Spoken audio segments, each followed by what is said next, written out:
Dear students, this is Dr. Ramya, Assistant Professor, JJ College of Arts and Science, Autonomous. Dear students, in this session, we are going to listen a story which is written by the great Indian novelist Amitav Ghosh, Sea of Popies. It is a novel by this great Indian novelist Amitav Ghosh, which was actually shortlisted for the Man Booker Prize in 2008. It is the first volume of the Ibis trilogy. Before getting into this session, we'll see a brief account about this great novelist Amitav Ghosh. Amitav Ghosh is an Indian writer and won the 54th Jnanpith Award in 2018, India's highest literary honor. He is the Indian-born writer, produced a wide range of novels in the genre of historical fiction.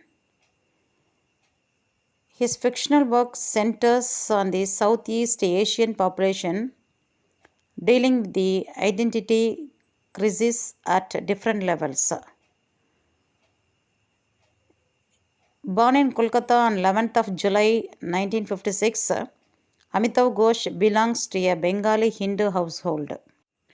He was educated at the Doon School, St. Stephen's College, Delhi University, and St. Edmund Hall, Oxford, where he was awarded a PhD in social anthropology.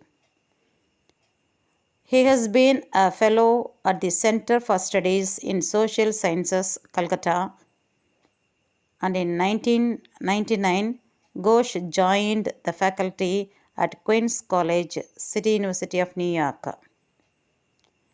He has also been a visiting professor to the English department of Harvard University since 2005.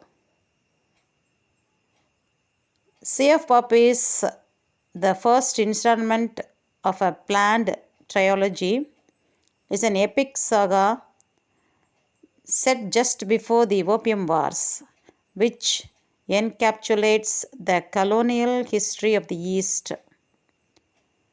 The second in the trilogy is River of Smoke, which was published in 2011. His other famous works are The Circle of Reason, which was published in 1986, The Shadow Lines in 1990,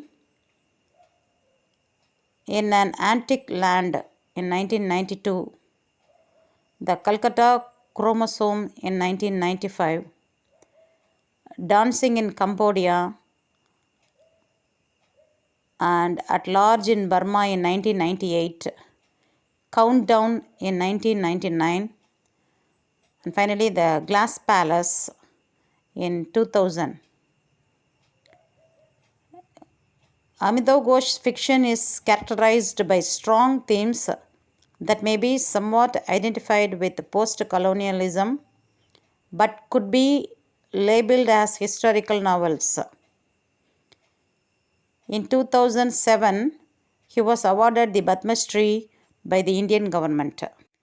Let us see the main characters of Sea of Popies.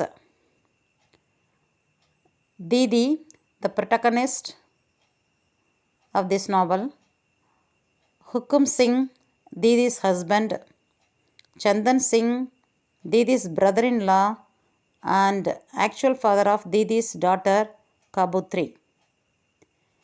Kabutri, Didi's daughter, Kaluwa, a low-caste ox cart driver, Sakari Reid, second mate of the ship Ibis, son of black slave and victim of racism. Next one, Benjamin Burnham, owner of the ship Ibis, Neil Rathenholder, ruler of Rakshali dynasty, Paulette Lambert, a French orphan, Jodu,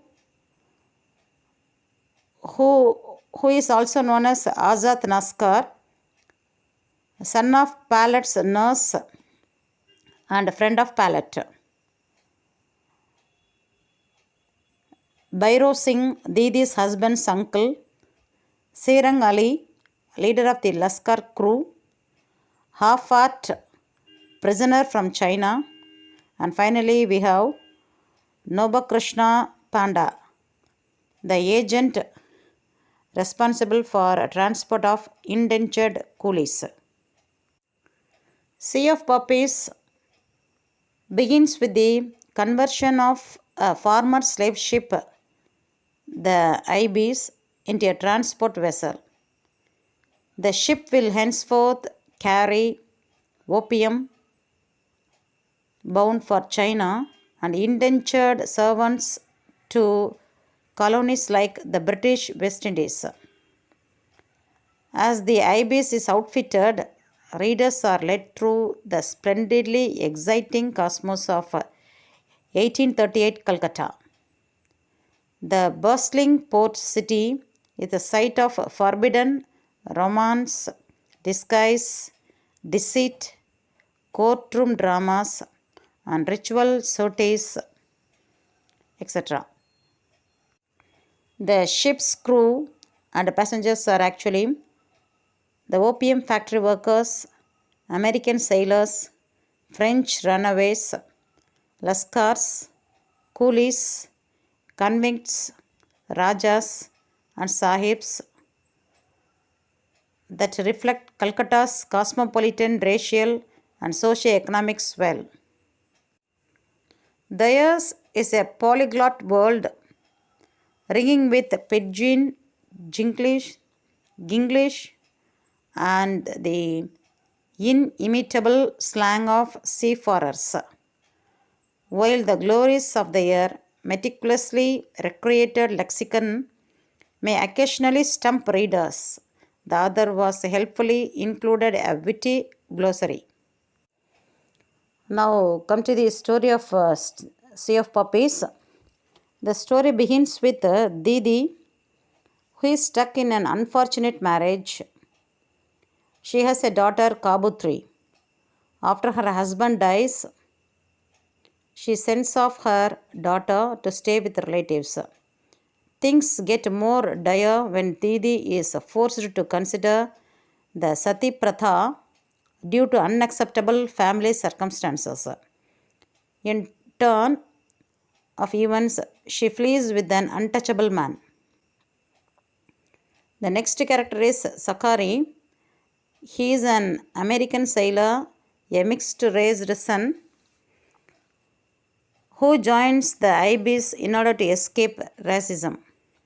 However, the ship he is on is struck by misfortune. The evangelist, opium trader Burnham, owns the ship that is ready to get through the first voyage from Baltimore to Calcutta, which will be a misfortune. During the journey, many incidents take out the main experienced members.